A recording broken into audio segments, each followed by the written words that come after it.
Hello, welcome to the Diamond Mounted channel. I'm Chris Bilton. I'm a jeweler from the UK. I had over 20 years experience as a professional jeweler there, but now I live in Japan, so I'm making jewelry making instructional videos now with my time. Lovely sunny day here in Japan, end of January. Just a few days ago it was freezing cold, then it rained for 2 days straight, and now it's just beautiful blue skies and actually quite warm sun.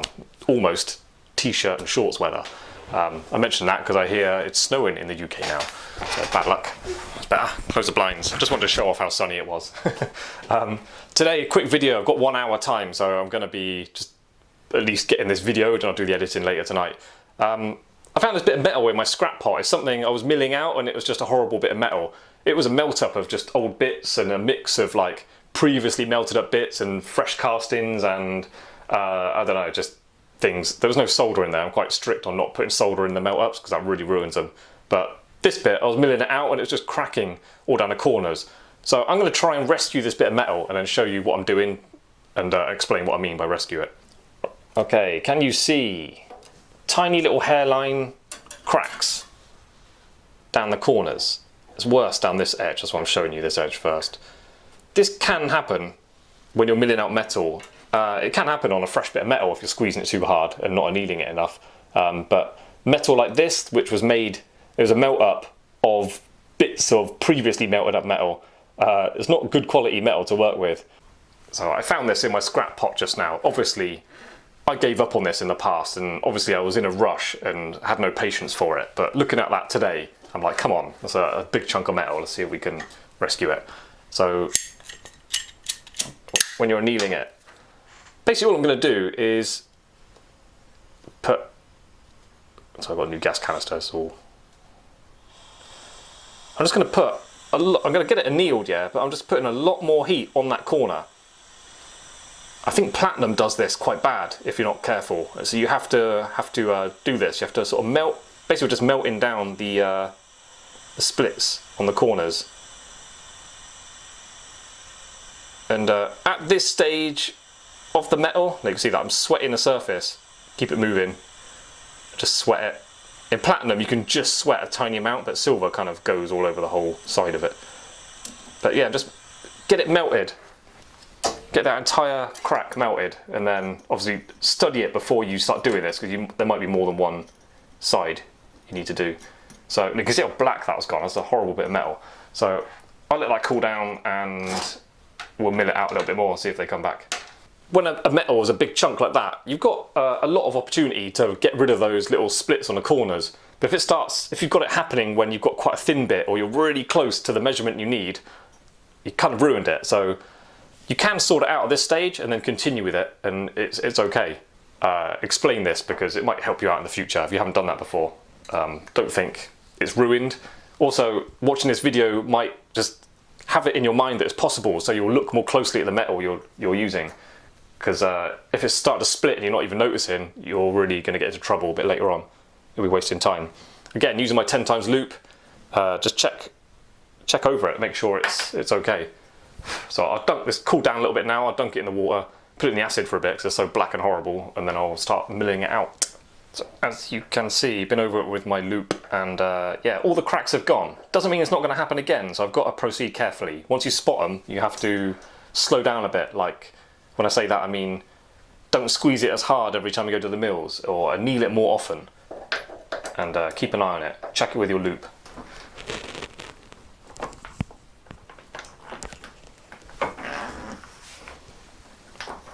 I squeezed it quite lightly, just have a look. I think we're getting away with it. Give it another squeeze. Sometimes this melted down metal goes really hard, really quick, so that's also a problem. It's why we don't... What's going on here? Turn it the wrong way.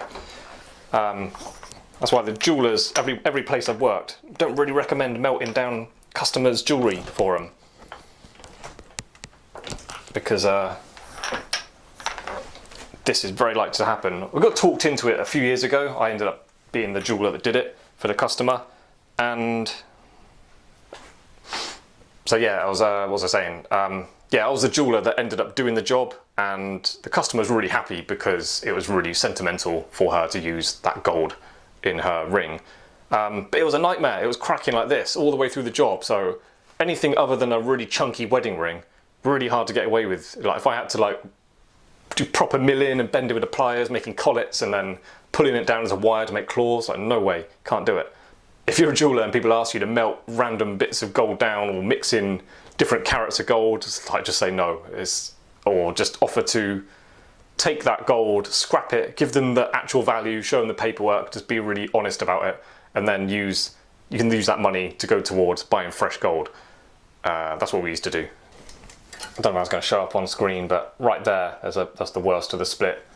So it might be an idea to run a file over it. So if there's like impurities coming out of the metal, that might be like a little bit of charcoal in there or something, you don't know.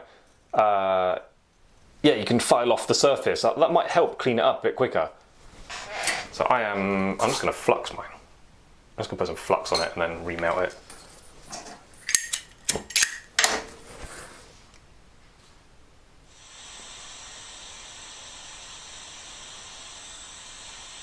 Okay, just sweating the surface a little bit.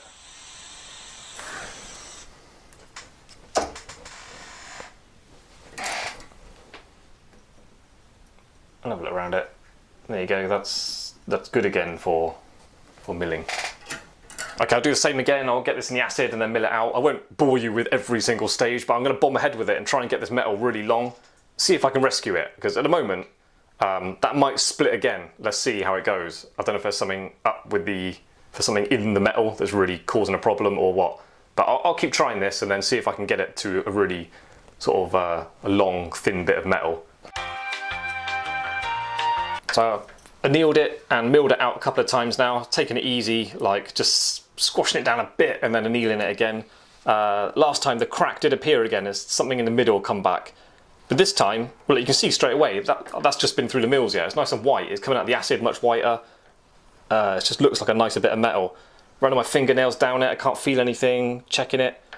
It does appear this metal is now okay.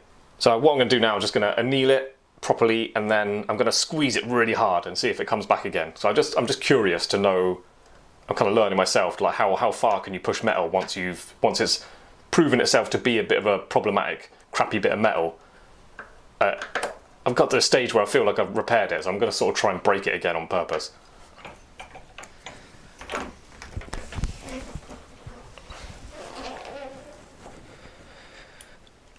Looks alright.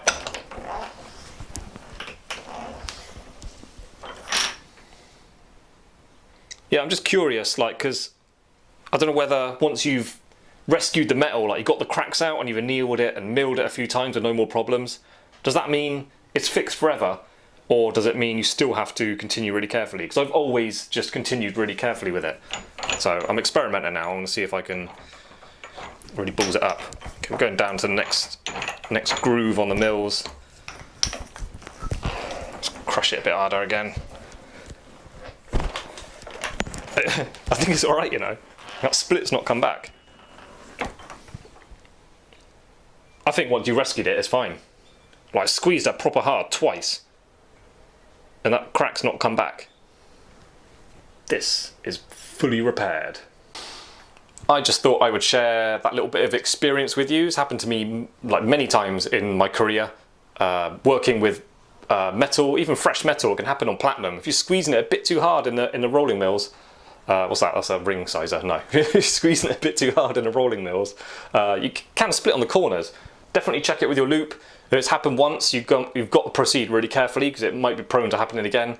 I don't know if there's a bit of something in the metal or I don't know what's causing the trouble. It's not always obvious, but you've got to keep a close eye on it. So definitely run your fingernails down the corners, have a look with your loop, and then proceed a bit slower. Anneal it more often, squeeze it less hard, and you can get out of trouble. It's silver. Definitely when you're melting the corners away, be careful with it. Make sure you're ready to take the heat away because you don't want to end up melting a big dip in it. Not going to happen in platinum, but in silver, the whole thing gets so hot. If you're unlucky or not careful, you're gonna put the thing so out of shape you've ruined it. So yeah, be careful with that. But yeah, cool. I'm quite happy how we rescued this. If you are new to the channel, thank you very much for joining me today. Why not hit like and subscribe for the algorithms and the notification bell to be notified of future uploads.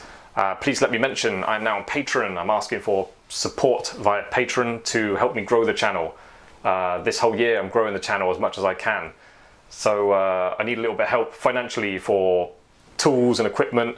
Being out here in Japan, I had a small amount of money when I came here. That's all gone now. I had to spend pretty much all of it on new equipment, like pender motor, rolling mills, polisher motor, ultrasonic, lamp, like workbench. It's all well expensive, as I'm sure you're going to be very aware if you are practicing doing jewelry yourself. Collecting tools is a bit of a process that you can do over time. You can't just buy them all in one go. It's too expensive. So yeah, help me, help you. Once you get your tools, I can show you how to use them and how to make nice things with them. But yeah, I need help as well to actually be able to do that. There's a link in the description, takes you to Patreon. You can read about all the benefits of becoming a patron to the Diamond Mac channel. So I'll leave it there, and yeah, join me again for the next video. See you then, bye.